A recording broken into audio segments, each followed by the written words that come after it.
It's never too early to start thinking entrepreneurship. And I love what you say about the expectation is when we're growing up that we become a doctor, a scientist, an engineer, whatever, a teacher. But in reality, we need to add entrepreneur to that word collection. Because like before, up to probably about maybe 5 or 6 years ago even, the word entrepreneur was seen as some kind of salesperson trying to hustle something. But yeah, entrepreneurship is a profession. And we need to treat it as a profession. We need to have it on that same level. What do you want to be? I want to be, like I said, doctor, engineer, scientist, teacher, entrepreneur. It needs to be on the same level. It's not about like a sales job, somebody trying to hustle something that you don't want. People are discerning. We make our own minds up. If we want something, we'll buy it. If we don't, we don't. And previously, I think the impression was that a shiny salesperson trying to sell us something, but that's not the job at all. The entrepreneurship job goes from conceiving of an idea where you're passionate and you focus on it, and then you like have to go through a sequence of steps to make it happen. As we're about to dive into another fascinating episode, can I ask you to help us out, please? If you'll subscribe and join our growing community, it'll mean a lot to us. You'll be helping our show to reach many more people, and you'll be part of a growing community of truly resilient entrepreneurs. Thank you. Now, let's get into it. Patrick Noel Daly is not your typical entrepreneur. He's from a quaint seaside village in County Cork, Ireland, and he's been entrepreneurial from a very young age.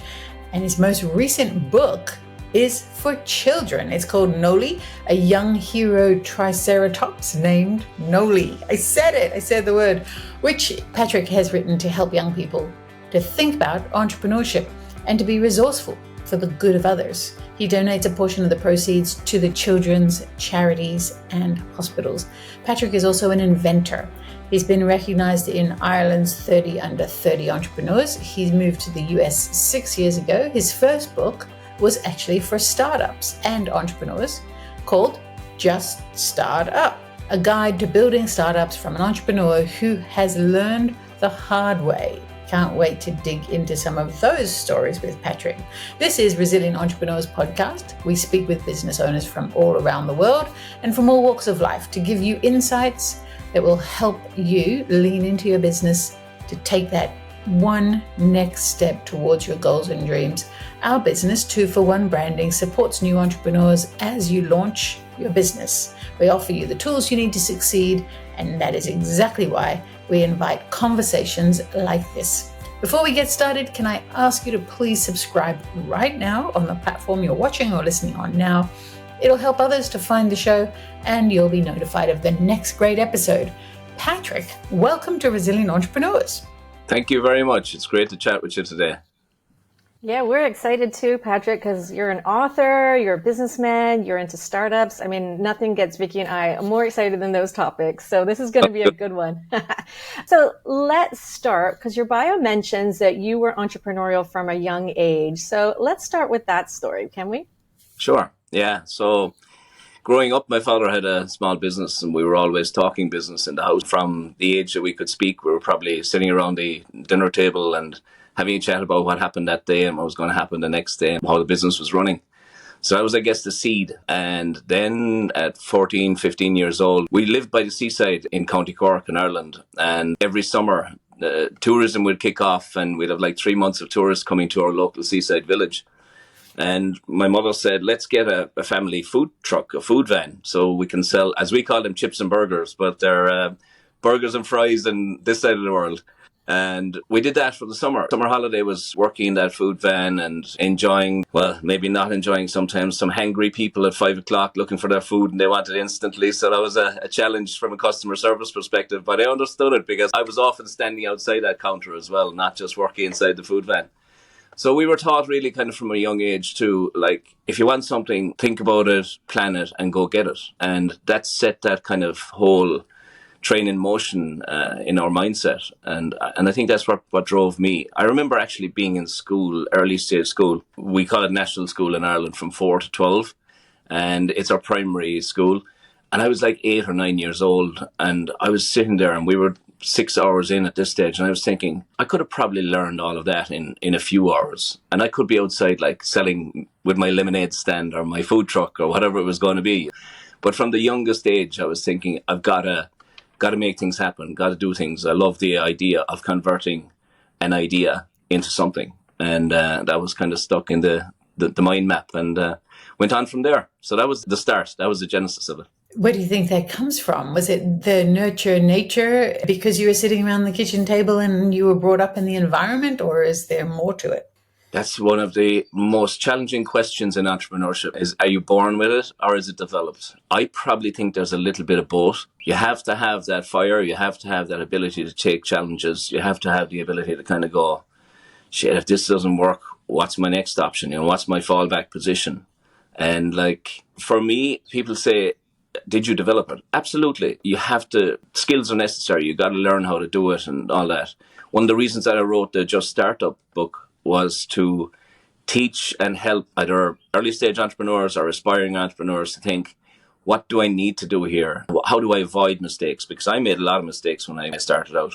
For the first few years, I was learning on my feet. I was kind of going, will I go left? Will I go right? Will I stay put? I didn't necessarily have mentorship because I was gone into a different kind of type of business.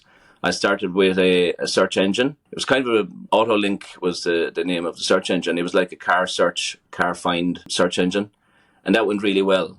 And the people in my circle at that time didn't have a clue about that kind of technology. So I was winging it and I had to learn as I went. To answer your question, I think there has to be a little bit of interest from a kind of genetic perspective. You have to have something that's in you that says, okay, I want to achieve something. I want to do something. I want to make a change. And when that fire, that can even be just a little spark. But I think then your environment is very important. And what I'd like to do going forward and what I do now is I mentor, because I want to see that the spark that is there doesn't die. That you want to make the best of it. That you get the chances to do it. I'd love to, and I hope to in the next year, to set up entrepreneurship academies, which are basically kind of roll up the sleeves, get in there, ask the hard questions, receive the hard answers if necessary, but receive direction. Get told, without doing a 12-month program, just get told straight down the line, is this going to work? And are you going to spin your wheels and waste your time?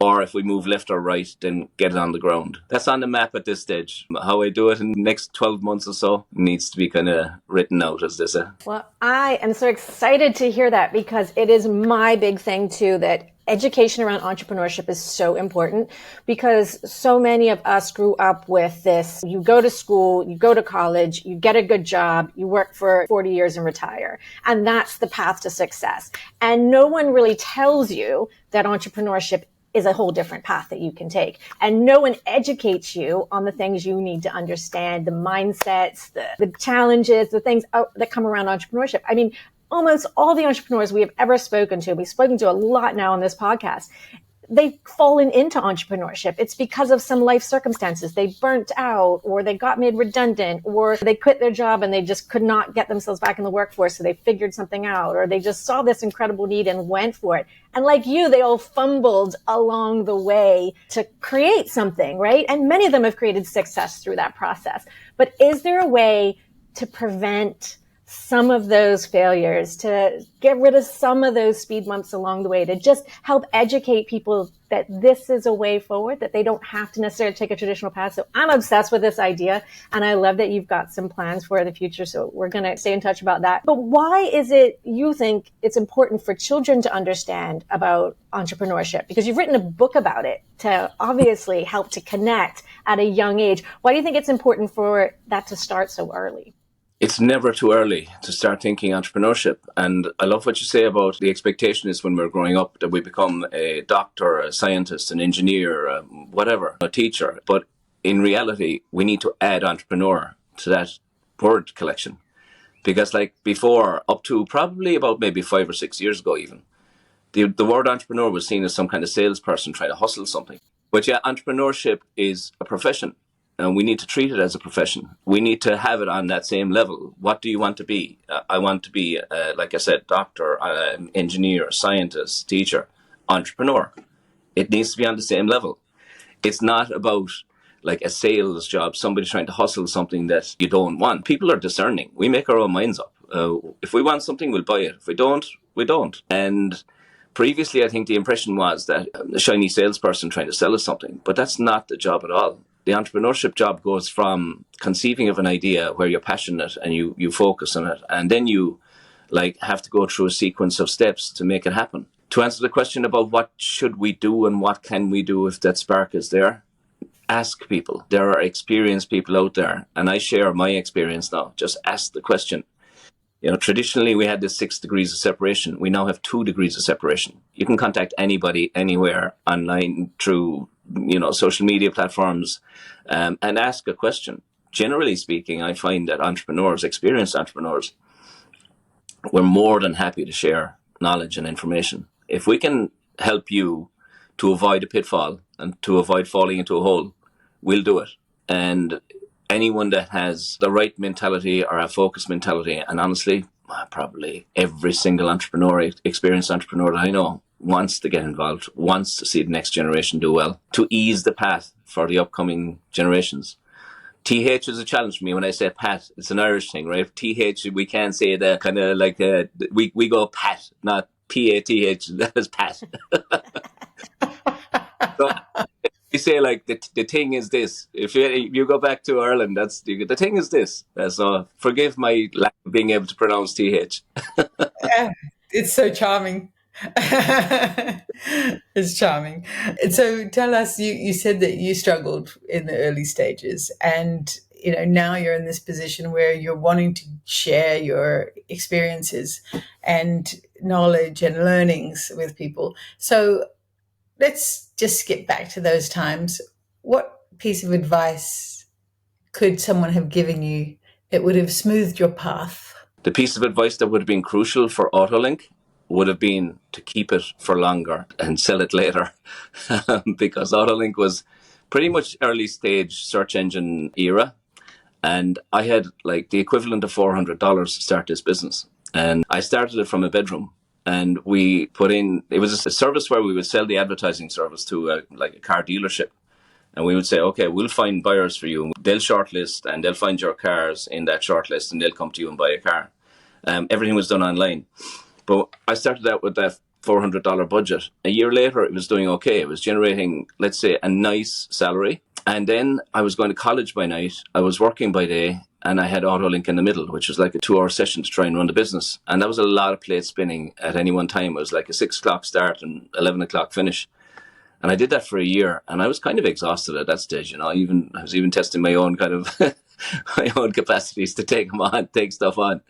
And I looked at it and I said, I can't give up college because I need to get a college degree. I had gone to Germany for 2 years prior to going to college, and I came back and I was a young dad. So I had responsibilities and I didn't want to just be silly about it. I had to take that kind of risk calculation view on things. And I said, I need to keep the job because that's bread and butter.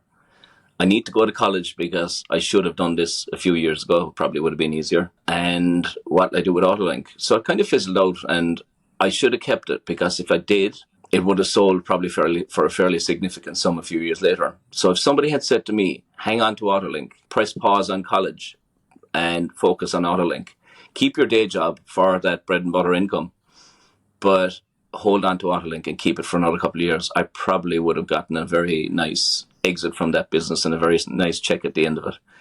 That would have been a nugget of advice. Now, do I look back on that with regret? Not at all. I look at it and say, life is a series of crossroads. We make decisions. And there are fundamental decisions that we make which will kind of direct our next step. And I was at that crossroads and I thought, okay, this is a decision at this time with the responsibilities I got.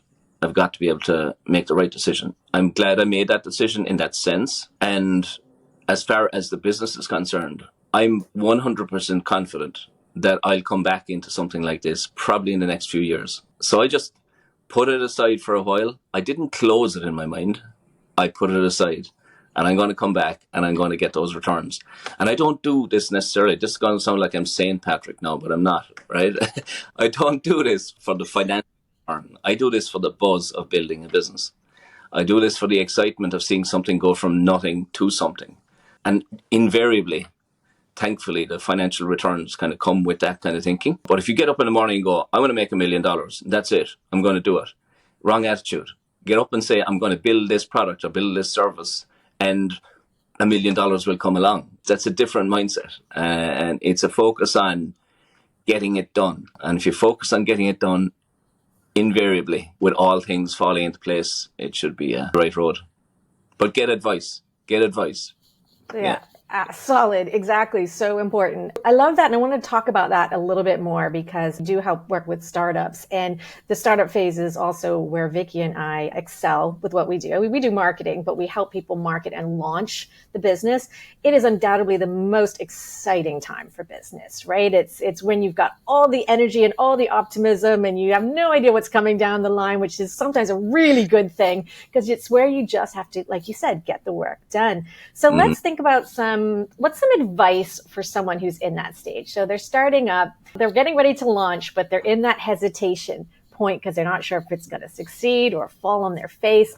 And hesitation is slowing them down, stopping them from launching because so much of it is mindset. And so much of entrepreneurship is personal development and pushing through your comfort zones and all these things. So what advice would you give someone who's got the idea, they've got their, $400 bootstrapping going on and they're about ready to launch, but they're afraid to hit that play button? What would you tell them to do?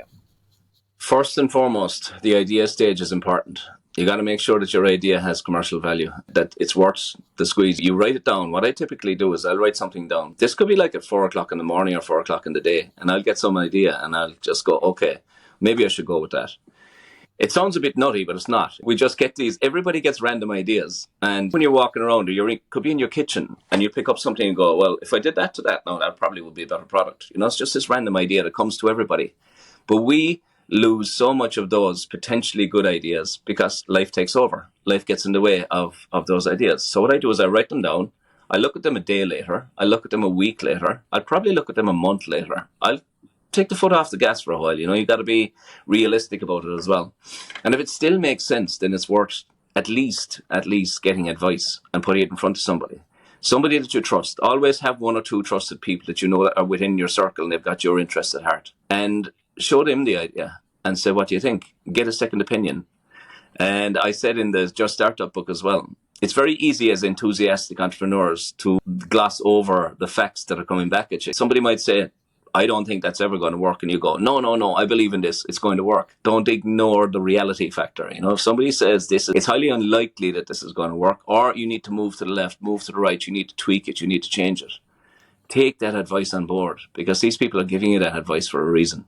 I remember a situation where a guy said to me, he said, I'm going to remortgage my home and I'm going to put my money into this business and, I'm going to give up my job and all these factors. I said, okay, let's sit down now. Let's take it easy for a while. I just need to understand what the business is about. I won't tell you about the business, but it was like he was going to have a David and Goliath battle. He was just up against the giants and he didn't need thousands of dollars. He needed millions and millions of dollars to even make a dent on that radar.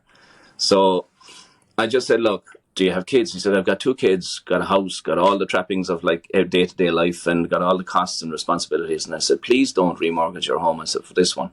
I said, I would suggest that you license the technology, put your patents on it, put intellectual property around it, and 5% of something is much better than 100% of nothing. And you can go along and you can go to one of the big players that are in the market and get your 3, 4, 5%. Sit back and keep your job. And you're not remortgaging your home. Think about it. And I said, if you take on what you're going to take on, you have uphill struggle from an operational point of view because you've got to fight against those giants. And number 2, if you remortgage your home, your risk level has gone out through the sky. It's off the scale. So that risk is too great. And I very much take calculated risks. I think calculated risks are okay. And don't bet the farm. You've got to keep a safety net. There has to be food on the table, as we say back in Ireland, probably. You've got to be cautious to the extent that the risk is managed. You can afford a certain latitude of risk, but don't bet the lot. So I said, look, take it away, think about it, and I'll help you if you want to license it. But just think about the option, and I'll send you some more detail by email.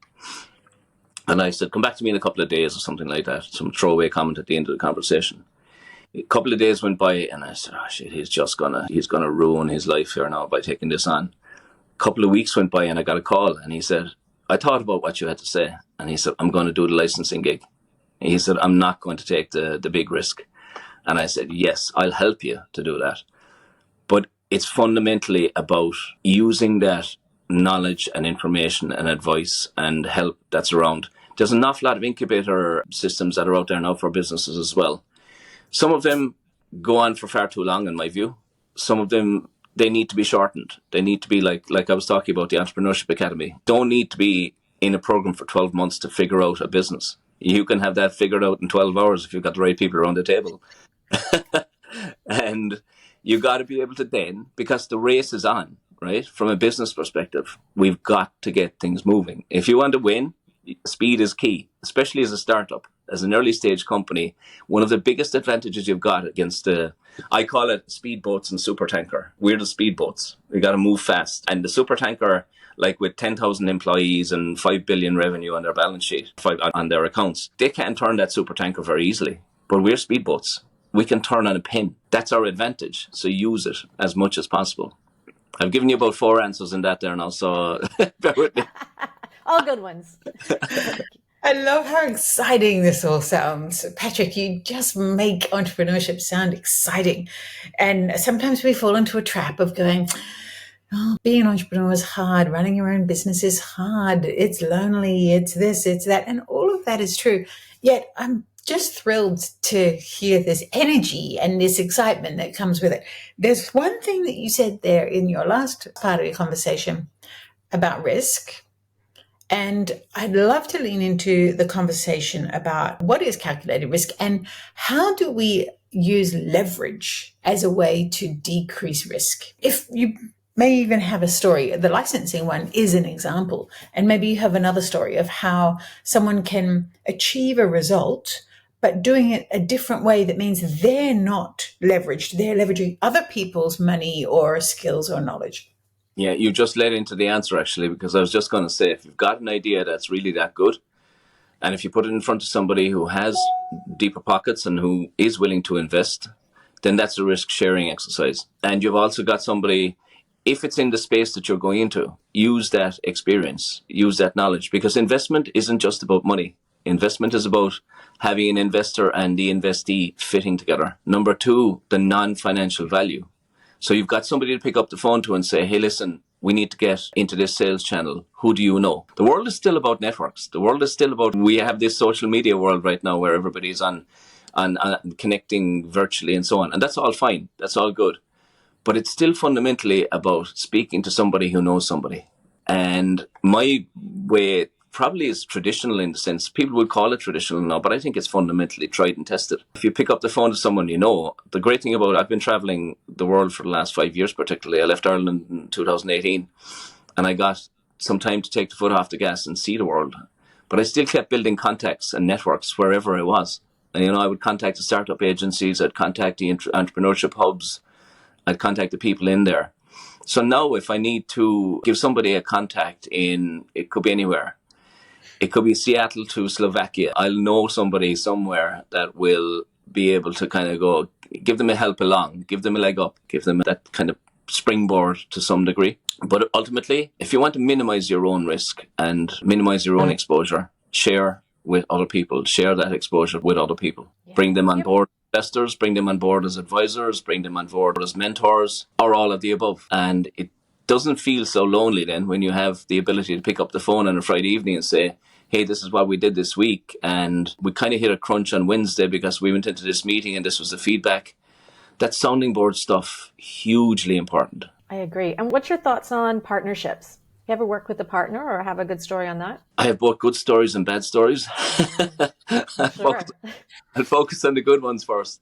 Always try to ensure that you keep a kind of a broad view on the partnership. It's multifaceted. You've got different levels and different ways to look at it. And fundamentally, you've got to be able to get on with that person or that other company partnership.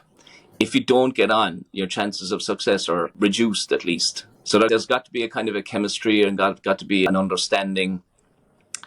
And there's an Irish song that says, all God's people got a place in the choir, right? So use those skills, match skills that fit perfectly with what you're trying to do. If you're good at science, then get somebody who's good at commerce and the commercial part, vice versa. But fundamentally, if you want to test whether they're going to be a good partner or not. Go for a meal with them, go for a beer with them, go for a cappuccino with them, whatever you're having yourself kind of thing. Just get to know the person. Don't just look at a CV or a resume, and don't just look at a bio. You need to know who you're going to do business with. And if you can do that, and if you get on, your chances of success are multiplied dramatically, in my experience. I would say that also counts for clients too. If you're a service business, especially, and you don't looking for a long-term relationship with a client, having that sort of relationship is also super important. Yeah. Totally. It's not only that, but people buy from you, and you have clients because they trust you and like you. You can have the best product in the world, and if somebody doesn't trust or like doing business with you, then it's probably not going to happen. So fundamentally, it's about business, and life is about getting on with people and relationships and understanding people and having an open mind and getting to kind of link and connect with people. Yeah, trust is key. And trusting yourself, trusting your gut, trusting your instinct. It doesn't sound scientific, but I think self-trust and trusting your partner or your clients is a big one. It is definitely. And sometimes that trust gets diluted because we're told to follow a certain orthodox route, and we've got to follow A, B, and C, and this is the way it's done. In entrepreneurship, there is no way it's done. You figure it out and you make a map, and then you test the map, and then you check the map, and then you double check it. And once that's done, that's your map. But you've just created a new page. It's not something that's coming out of traditional orthodox learning. It's coming from you, and you've just created that map and that page in conjunction with other people. Because fundamentally, you can't do anything without other people. People say to me, what's the best product you've invented and what's your best output from? And I said, the best thing about the thing that was most important to achieving any kind of success is people. If I've got the right people around the table, our chances of success have multiplied by a big, big factor because they're the right people. If there's a mismatch and if the people aren't right, you'll probably still get there if the product is that good or the service is that good, but it's more lifting. So try and get your team on the same page, thinking the same way, pointing in the same direction. And that's our job as an entrepreneur as well. We've got to manage expectations. We've got to manage direction. And when we sit down at a meeting, we say, we are here today. We want to be here in 12 months. We want to be here in 24 months. This is our target. If anything changes in the middle, we'll tweak as we go. But right now, this is where we want to be. Are we all good? Does anybody have any red flags that you want to raise right now? And keep going then. And then it's full force. Hit the gas. Once you choose a target and choose a plan, it's like really go for it. Because as I said before, speed is key. As long as you're not foolish with that, as long as you kind of make the right decisions along the way and recognize that if you are at another crossroads, that you look around and you take a breath and you kind of go, hold on a second. I've got a team. I've got advisors. I got people around me. I got to recalibrate here. It's time for a chat. And I don't say it's time for a 4-hour meeting. It's time for a chat. We got to get on the table. I love that. And Steve Jobs was interviewed at the end of his life, and he was asked, what is the best product you've ever created? What are you most proud of? And his answer was the team. Whoa. I didn't know that. Yeah. I love that so much because it's exactly what you're saying. It's so key to surround yourself with the right people. And it doesn't matter if you're a solo entrepreneur just starting out, been in business for 10 years and have 20-person company. It's all the same. It's who you're surrounding yourself with, which is exactly the point you're making. Totally. You can have a mediocre product with excellent people. Let me reverse that. You can have an excellent product with, I'm just going to use the word mediocre team or kind of your average team. And it'll take you X amount of time and it'll be a heavy lift. You can have a mediocre product with excellent people and you'll get there an awful lot faster. And that's not to say that people don't have, this is not about an IQ thing. This is about a fit. This is about everybody fitting in that collection. It's kind of like that jigsaw puzzle of skills that you put together as a team. So my first focus, once I've defined what I want to take on board as a product, I look at it and then say, right, I need person A, person B, person C around me now. These are the skills that I need to make this happen. And then I'll fit a person to that skill set. And then it's motivate like hell. Just get everybody pumped up and enthusiastic about what we're doing. While at the same time, as I said, keeping that safety net of reality. You've got to have that because rose-tinted spectacles and all that and coming out into the world and thinking everything's going to be a lovely place and lovely day and all that, not reality. You're going to get pushed around by competitors. You're going to get pushed around by the market. Customers are going to put you through your hoops, jumping through hoops to get a sale done. So to that aspect, I don't want to make it sound too rosy. It is a tough gig. Entrepreneurship is a tough place to be. But if you minimize your risk, maximize your leverage with people and the team and your advisors and mentors, and then you've got to have boundless energy, because you will end up on Saturday morning drinking a cup of coffee in your kitchen and thinking, holy shit, what happened that week? I'm exhausted. Where did this go? And what happened? How do I get out of it? You will get those points. It's definitely not in any way, and I don't want to dress it up here as being the be all and end all of life. Entrepreneurship is tough. However, if you do the right things, get to the right end point or exit in your business, for example, if you sell your business or if you license out your technologies or if you've achieved what you wanted to achieve, it is the most satisfying thing in the world, because you've just put yourself through a storm and the sun is shining. And when that happens, it's a good place to be. That is poetic, pure poetry. Patrick, how important are the details? How important is it to really keep your eye on the ball and finesse the details? It's really important, because you've got other people that are checking in on you, and you've got to have your I's dotted and T's crossed. And there's a responsibility to those. If you've got investors on board, you've got a responsibility to them to keep them informed and mind their money, get them the return that they're looking for. If you've got team players in there, you have an equal responsibility, which is like to make the business a success so that everybody wins. I think everybody around that table that in that business should have some piece of the pie in terms of success and win. But as a secondary, that's going off the point. But the point is, it's really, really important to watch your details, watch your numbers, watch your costs. Costs are crucially important. You can take a harder hit if you're managing costs. If a sale doesn't happen and your costs are under control, you can probably breathe again. If your costs are off the scale, out of control, and you don't get the sale this month and you don't get the sale next month or whatever you're expecting, then it's red light time. Then you're running on empty. Other aspect of detail is around finance and funding. Make sure what you're doing that you can fund either personally, with family and friends, with investors. Make sure you've got enough fuel in the tank to get it done. And plan for the best, hope for the best, and plan for the potential worst. What is the worst case scenario here? And maybe have secondary facilities around that. So detail, as I see it, is largely around your cost control, your financial structure, your business, mechanics of your business. And that's where I put a lot of time into the detail in that space, in that part of the business. As far as the front end of the business, which is the sales and marketing channel and the sales and marketing flow and revenue and all that aspect, sales for me is probably the most important word in business. If you don't have sales, you have an idea. You have to have sales. And so many people go out and say we're pre-revenue, and that was probably maybe 10 years ago. Companies were coming up getting like 500 million valuations from venture capital, and they were pre-revenue. For me, there is no better way to test your product or your idea or your service than getting a sale. If somebody's willing to give you their hard-earned money for your product or service, that validates what you're doing. And so never lose sight of that most important word, which is sales. Sales generates everything in a business. You can be a cost-control superhero, but you can't control any costs if you've got no money to control. If you've got This is true. This leads so much into the question I want to ask next, because I think to be a good salesperson, which is something we don't often like to be, we think of sales as icky and sales as schmarmy and sales as trying to get something for somebody for nothing, but it's not at all. If you flip it on its head and really see what sales is, it's what you're saying, it's just selling your product. And you can do that through lots of different channels. But in order to become a good salesperson, you have to build resilience, because you're going to get a lot of no's, whether you're asking for, selling your company or selling to investors or selling to customers and clients.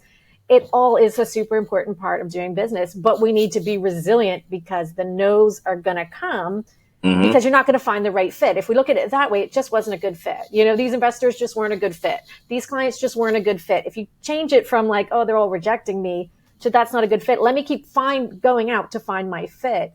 How does one build the resilience in order to be able to face that part of business? Yeah, resilience is your sub-degree. It's your sub-qualification in business. If you're an entrepreneur, you have to have it, because you're going to hear 9 no's and 1 yes, invariably. And that's the way it works. In most cases, I guess you need to engineer your mind from the beginning. I'm not going to hear yes. I'm going to hear no more than yes. I'm going to get more refusals than acceptances. And if that is it, so be it. I can live with it. But if you go out with the wrong attitude, which is, oh, everything's going to be rosy in the garden and we're going to just knock this out of the park, not happening. It's not happening unless you're really, really lucky. And if you are that lucky, I want to invest in it. I've never seen a business that doesn't have knocks and setbacks and pushbacks. So resilience is fundamentally important to getting through that, as I call it. Sometimes it's a storm, but most of the time, if you manage it correctly, it's a nice ride. It's a nice drive. When you start out, if you're not familiar with sales, if you're not familiar with business, and if it's completely new territory, educate yourself on resilience. Give yourself the expectation that you're going to need to be resilient. If you are, let's say, unable or unused to taking hits along the way, get somebody who's near to you or that you trust to be your resilience sponge. Somebody who needs that resilience. If personality-wise you think that you don't have the resilience factor, then get somebody to partner with that does have that resilience factor. And you focus on what you do and let the other person then take the heavy hits when they do come in. I think outside of business, we need resilience in life anyway. Life throws us a curveball. I've had cloudy spells along the way many times, and that's both from a work perspective and a personal perspective. But if you can engineer your thinking to fit, to manage that, then that just makes you fundamentally more resilient in life and in business. And in the entrepreneurship space, life and business tend to kind of mesh together a lot because you need to love what you do. And people say to me, geez, you work really long hours sometimes. And I go, well, I think it was Confucius, the Chinese philosopher, said, if you enjoy what you do, you never work a day in your life, or words to that effect. It's a hobby. It's a hobby that creates income if you're doing well. It's a hobby that hurts you if it's not doing well. But in the overall scheme of things, all things being equal, keeping the right attitude and relying on the universe, I think we can probably say in the overall scheme, it's not so bad. And if you do happen to hit a wall, I don't like to use the word failure, but if you do have to either close your business down or change your business, dust yourself off, get up, take a breath, look around, smile, chill, take it easy for a while, and then recharge. And if you want to do it again, and if you can do it again, like I said, without betting the farm, you've got to give it another go. Maybe change the page. In a lot of cases, it could be changing the formula of the business that you're looking at or the idea that you've got. In other cases, it could be hang in there for another year. Maybe it's just not its time.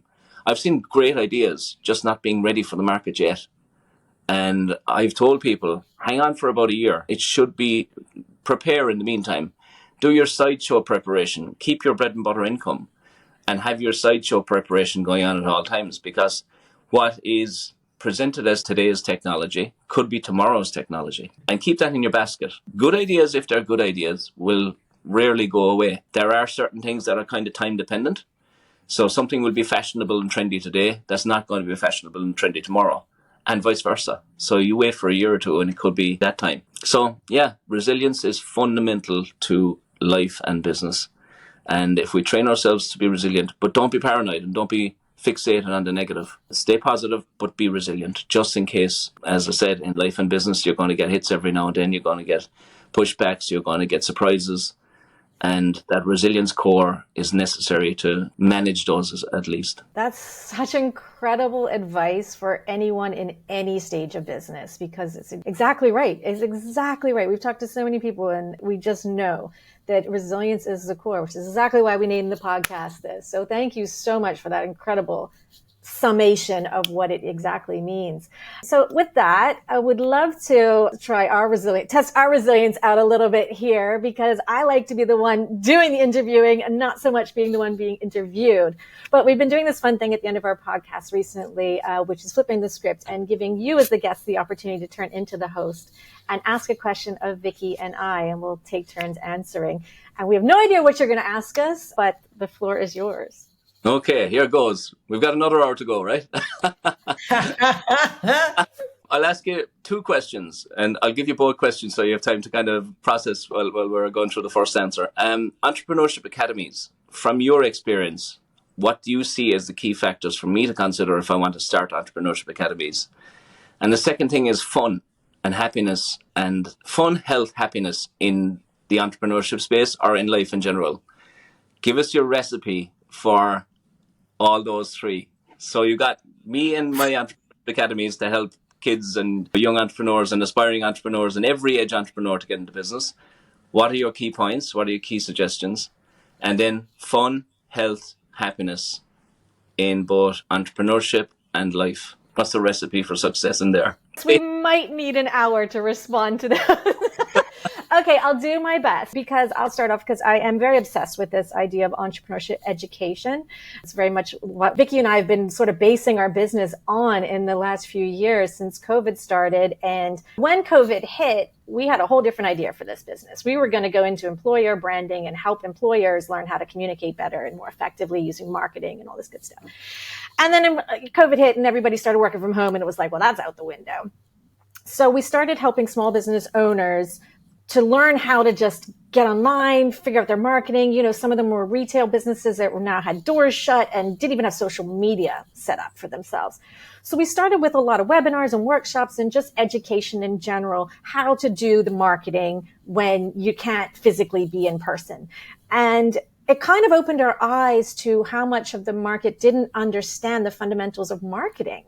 Mm-hmm. And I mean, I guess Vicky and I took this as, you know, doesn't everybody know marketing? I mean, we know marketing so well. We've been doing marketing our whole career. You don't even think that other people don't understand this. And I think in the same way, you don't realize other people don't understand what entrepreneurship is, because once you've been in it, you started working it out. I've been an entrepreneur since 2012. So I've been figuring it out along the way, making mistakes, hitting the roadblocks, hitting the ceilings, busting through, whatever I've had to do.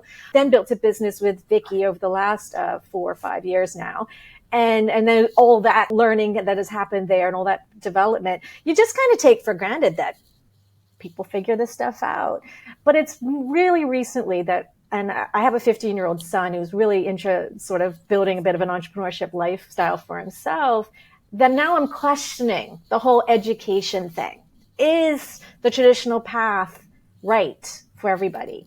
Is it right for him? I think it is, but I'm not sure. If he's going to go to school, what's he going to study? So I've got all these things as a mom too, that's sort of in my brain, like, well, what is it? And why is entrepreneurship not like a major in university? But Absolutely. I like your point that we don't probably need 4 years to learn how to be an entrepreneur. You probably need 12 hours, right? But it's the inherentness of who it's for. But I think if we can give younger people an understanding of what entrepreneurship means, and how you can start up building a business and just try and test and experiment and know that it is a real legitimate path that you can take, I think it will help those, especially those who are a little bit of the misfits, a little bit of the ones that struggle a little bit more. If you start researching entrepreneurs, you learn like Richard Branson has dyslexia, for example, and Elon Musk is spectrum somewhere. They're like these great, incredible entrepreneurs have struggled down the path and become massively successful because they think differently, because they're more creative. Maybe they're bigger daydreamers in class and, you know, they don't want to just learn math or science or whatever. They're not interested in that, but there's not a path for them in school because they have to learn X, Y, and Z to get a degree. If we can help them just understand that their unique gifts are exactly what can make them successful in life as an entrepreneur.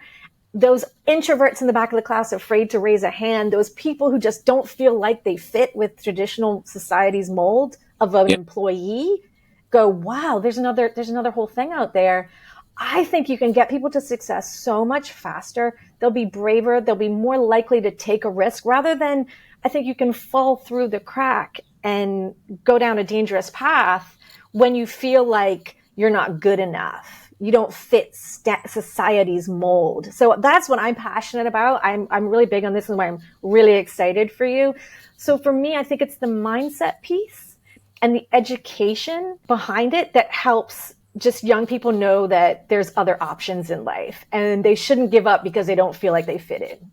That's, I think, the biggest piece for me on that. And then the second question, fun, health, and happiness. How do we get that in entrepreneurship? I think it needs to be such a big part of entrepreneurship. And I think that's where the community comes in. Because I think if it's you by yourself with entrepreneurship, it feels so overwhelming, so terrifying, so stressful. I think when I found Vicky as a business partner, that's when I found the fun in entrepreneurship, because having the brainstorming sessions and the discussions, even just after the podcast, where we're like, oh my God, I can't believe it. And just having that person that's so in business with you that you can have that community with makes all the difference. It makes it so much more fun.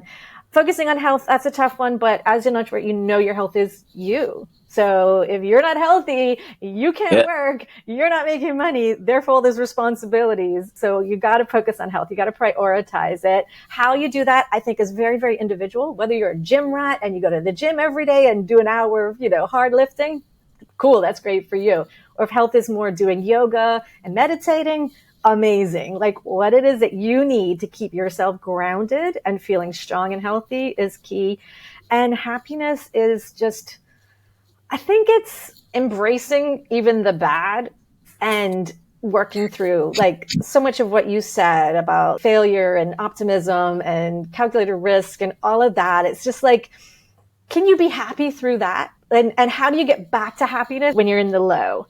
What does it take? And figuring out for you what it takes. Is it journaling? Is it talking to a mentor? Is it finding a community that understands you? Or is it getting some therapy to heal some inner childhood trauma that you told you weren't good enough a long time ago?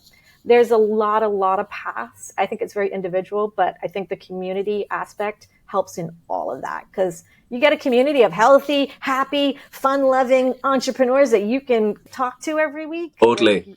Right? Yeah. That's it, Yeah. right? I think that's it. Anyway, I've talked a lot. I'll give the floor over now. Thanks. Great answers. Yeah. Partner, I love your answers. How am I possibly going to walk in those shoes, in those footsteps? Okay, well, luckily we have very different personalities and different views of the world. And as much as I agree with everything you said, and I love it, I'm going to come at it from a slightly, I suppose, potentially more scientific or a bit more, I'm going to put my practical hat on. And thank you for the time, because my brain's been ticking. I basically just written you a course, Patty. Whilst Laura was talking, I was thinking, okay, I know exactly what he needs. All right. So here are the main points you want to touch on in your academy. Okay. You want to definitely have a course or a category. What are we going to call them? Subjects. You want a subject on resources and being resourceful. Okay. I can unpack any of these later if you need it. You'll want a subject about environment, internal and external. So that impacts what kind of environment you need to be in. What do you need to succeed? What kind of a mindset? What kind of a person do you need to be? That whole environment, internal, external. And then I'd go with your structure. Like, what do you need to set up to succeed?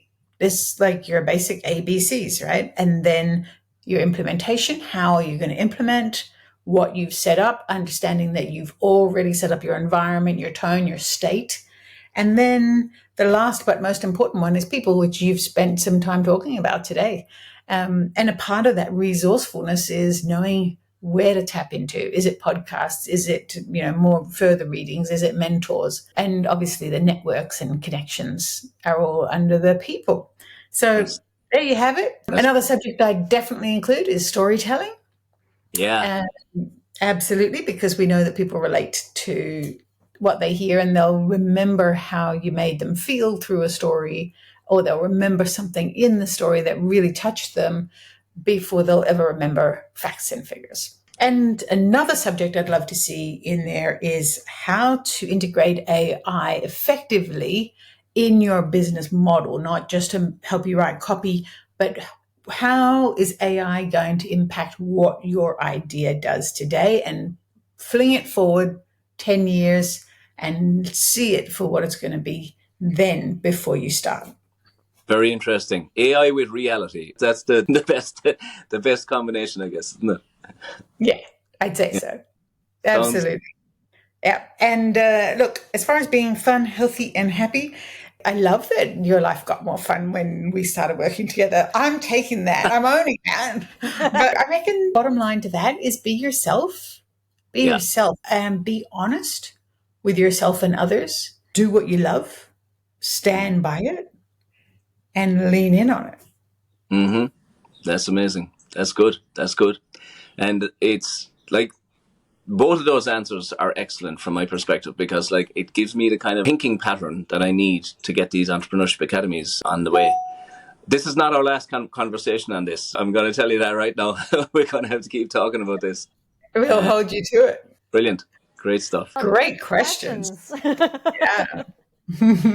Thank you so much. Honestly, this has been, I think, a masterclass on entrepreneurship. This is one of those conversations that I think just like peels back the curtains and really gives people an understanding of what entrepreneurship is in its fullness. Not just a piece of it, but just everything from the risk to the loneliness to the community to how you can really evolve, bringing the right people around you, the entrepreneurs. Like there's so much to unpack in this episode. I'm actually looking forward to listening to it again and again. So I just want to thank you so much for educating. Enjoyed the chat. This is my sweet spot. It's the profession that I've chosen. I love it. The author aspect is like, I guess it's attached to it. And I try to take that core experience and interest in transmitting the message and getting the message out there to help as many people as I can. Overall, I've had a good run and I'm just in the middle of it. There's a lot more to come, but I'm happy to share what I've learned to help other people to get through and minimize the storms, maximize the sunshine. Oh, exactly. I love that so much. Patrick, thank you very, very much for this incredible conversation and for what you do. We'll link your information in the show notes so that people can find your book and you as well, and how you help and how you mentor, and eventually that academy, which I'm super excited about. We will most certainly have you on Resilient Entrepreneurs again very soon. I might even ask you about some of the things that you invented, because we haven't even gone there yet. We can have like 4 or 5 of these programs, no problem. Easy. So thank you so much. We really appreciate your time today. Thank you for being on Resilient Entrepreneurs. It's a pleasure to chat with you. Have a great day. You too.